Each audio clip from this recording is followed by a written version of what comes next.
Hey, welcome back. Who's telling the truth? Who's lying? And how do we tell the difference? There's an ancient Buddhist parable that you've probably heard. It's taken on different forms, of course, over the telling and time. And the parable is that a Indian village brought in an elephant. And there was a group of blind men who, of course, had never seen an elephant. And the only way they could see the elephant was to touch it. So they all agreed they were going to go feel the elephant to see what an elephant was all about.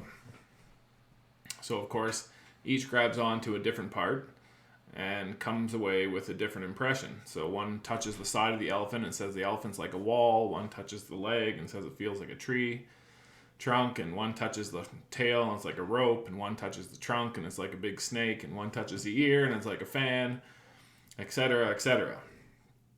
In some tellings of the story, the blind men got into an argument and thought each other was lying and turned into quite the conflict. Well, the truth is, they were all telling the truth, but it was only part of the truth. And the whole point of this Buddhist parable is that no matter who we are, we only have part of the picture. And unless we're willing to move around and to consider the elephant from someone else's point of view, our picture will remain very limited. So when it comes to questions of who's telling the truth and who's lying, it's not really as simple as that. Everyone is probably telling their truth, but how complete is it? So a colleague of mine years ago was invited to a prestigious university in Hungary. The Berlin Wall had fallen not long before, and the university brought him in to speak because it was now they were free to do so, and they had arranged a debate actually between this preacher and an astronomer who was a professor at the university. And the challenge to the preacher was you have 1 hour to prove that there is a God from the discipline of astronomy, from the scientific area of astronomy, and our professor will have an hour to show that there is no God from the same perspective. Well, when he arrived, the man who had invited him was frantic because the professor, something had come up and he couldn't make it. And so the preacher said, well, that's fine. I can speak for the 2 hours or speak for an hour and a half and have a time for questions. So that's what happened. And at the end, there were some questions. And one of the students asked, tentatively, of course, because it's hardcore communism at the time, he said, one of Russian astronauts went out into space and he didn't find God. So what do you say about that? Have you seen God? And the preacher said, well, I will answer your question. But before I answer your question, I'd like to ask your professors a few questions.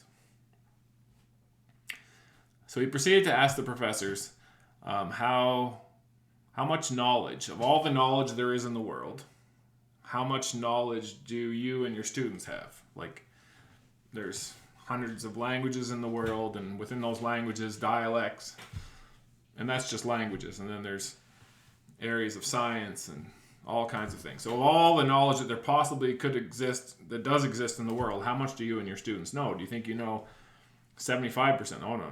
50%? Oh, no. So we got down to 5%, and they're like, no, we wouldn't even know 5% of all the knowledge that there is. So the preacher said, well, let's assume you do. Let's assume that you and your student body together collectively know 5% of all there is to know. Is it possible that God exists in the 95% that you don't know? It's compelling, right? But it's even more complicated than that. And I don't want to get lost in the complicatedness of it. We'll get back to some simple basics here in a bit. It's complicated in the fact that even once people agree that there is a God, well, then what is he like? Right? Now, I've said a couple times in these videos that truth matters. And we live in a culture where truth is subjective. There is no absolute truth. These are terms and ideas that we've tossed around. But the reality is there are some things that are true. And it doesn't matter what you believe about them. They remain true, right? So I can say that I personally don't believe in gravity, that gravity doesn't affect me, that I'm outside and beyond gravity, but if I drop something, it's going to fall. Because gravity is, and there's nothing about my beliefs about it that change that. So, if there is a God, he exists whether I believe it or not. If there isn't a God, he doesn't exist whether I believe it or not. What I believe won't create him, and what I don't believe won't negate him. Either he is or he isn't. And then if he is, the kind of God he is absolute, whether I don't see him that way or not. And we know this on a very human, personal level, right? You may know someone well, and society, the broader society, may not know that person very well, and what they see may be appealing, and they may think well of this person. But in your mind, you're like, well, if they knew what I knew, they wouldn't think that about this person. Or, flip it around, society might think poorly of a person because of one incident or whatever, and you might think, well, if they knew this person like I know them, they wouldn't see them that negatively like that. They're not like that. They're better than that. So, on this journey of discovering God, there's a whole bunch of subjectivity, what my parents have taught me, what my church has taught me, what culture at large has taught me, what I've kind of scrounged around and found on my own. But then there's objective truth. There is what he is actually like.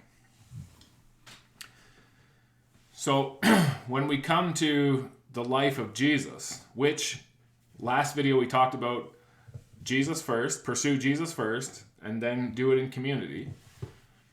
If you're serious about finding out about God and deciding if he's someone that you want to have in your life or not, start with Jesus. Matthew, Mark, Luke, and John, just start there.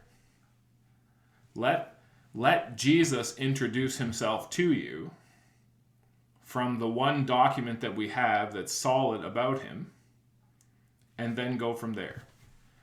If you only listen to me, you're getting whatever you're getting secondhand at best. Recently, I had a friend who wanted to get to know God and wanted to know how to do it. And I gave him some very basic parameters. I said, listen, first of all, just start reading the Bible. And I said, it's not a race. Don't sit down and go, well, I need to read so many chapters today and so many chapters tomorrow so I can get this done in this amount of time. I said, read until something speaks to you. Read until something makes an impression on you. Read until something impacts you. When that happens, you can keep a journal. You can write down in the journal what it was that impacted you. You can talk to God about what it was that impacted you. You can write down a prayer of your response or reaction to whatever it is. And for that day, just meditate, think about that thing. The next day, pick up where you stopped, read again until that happens again. And the amazing thing is about the Bible, every time you come back to it, you're different. So you could read through the whole Gospel of Matthew, for example. Keep writing day by day what impacted you. When you get to the end, you could start over and do the same thing, and you'll find new things that impacted you that didn't impact you the first time you went through. If God is real, and my Bible and my personal experience tells me that he very much is, he's infinite in every way. So you're never going to come to the end of discovery, of knowing, of growing. You're not. So my dad the other day was working on his tractor, and he was trying to put one of the big tires on the back on a new tire on his rim. It's a big job. And I told him a couple times, teased him, I said, there's tire shops that do this, but he grew up doing things on his own, so that's what he was going to do.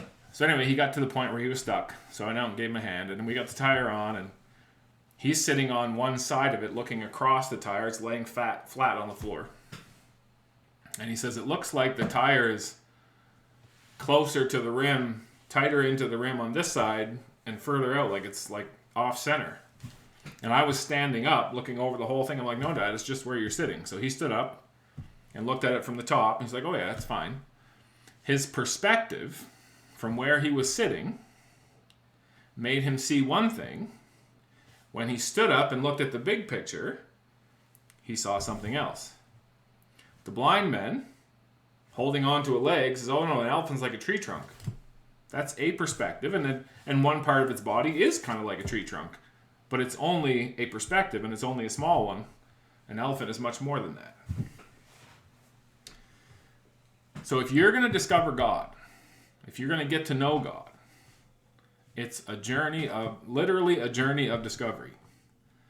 And it's a journey that you need to make a personal pursuit, and it's a journey that you need to do in community.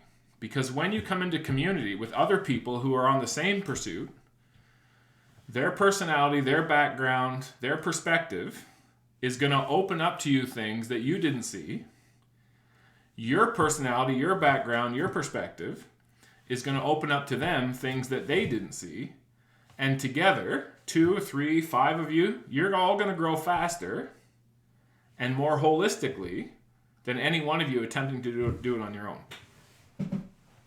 So I've put together a graphic, and we'll put it up on the screen for you. And you can see in this graphic, now it's very basic, and I made it very basic. I realize that God is way more complex than 4 options, 4 characteristics. But for the sake of simplicity and understanding, it serves the point. So people have this square you see there, and people are looking at it from their perspective. And from their perspective, they see God is love. From another perspective, they see God is justice. From another perspective, they see God is mercy. From another perspective, God is hatred. And some of you are already recoiling and going, hatred? But that just depends on where you stand. There are literally Christian churches who their main focus on God is a God of anger and hatred and judgment. Depends where you grow up. Depends how you grow up. Depends on your family background. There are so many characteristics and so many factors that make up who we individually are and how we individually see the world around us and God. That's why we have the political divides that we have. That's why within every religion there's a bunch of sub-religions, because we're all different. And as long as we stand on our side and insist on seeing things only from our side, we will forever think that our picture is the only picture and the right picture. And we will be in direct conflict with people standing on the other side who are seeing an almost opposite characteristic. So justice and mercy seem very opposed to each other. Love and hatred seem very opposed to each other. And if you're standing on a corner, you might see 2 of the sides and not just one. And if you're standing on the side seeing justice and hatred, that's going to be a pretty angry, vindictive, vengeful position to be in. If you're on the other corner looking at love and mercy, some would argue that's a better perspective, but it's still incomplete. Right? No matter which way you lean, which one you think is better or more or whatever, that's subjective depending on your perspective. But God isn't one of those things or 2 of those things. He's all of those things. And in this graphic, I've added a verse. You see it there. As you go through, God is love, say the people standing looking at the love angle. I desire mercy and not sacrifice, say those standing looking at a God of mercy. Vengeance is mine, I will repay, say those looking at a God of justice. I hate all those who do iniquity, say those standing looking at a God of hatred. But the only way to really see God is to move from where you are. Do you realize that every time is not a good word. Do you realize that when God speaks to people, it often involves motion? Come and follow me. You will search for me, an action, and find me when you search with all your heart. Go into all the world, and God calls people to be in motion. When he came to Abraham, first thing he did was ask him to move. A big part of moving from one place to another is that it gives you a whole different perspective on the world. I live in a vast country. I've lived on the far east coast. I grew up in one of the central provinces, and now I live in the west. And it's given me an appreciation for the perspectives of those different places, why they see things the way they see them, why they feel the way they feel, and there's validity in all of it, but all of them have an incomplete picture. So finding God, it's not a step, it's not a moment, it's not an aha, although there might be, and there will be, aha moments on the way, but it's a progressive journey. In next video, we'll continue to explore who am I, why do I see things the way I see them, how can I walk back and learn to walk around and see God, see others, see a bigger picture, a better picture, and a more complete picture. We'll see you in the next video.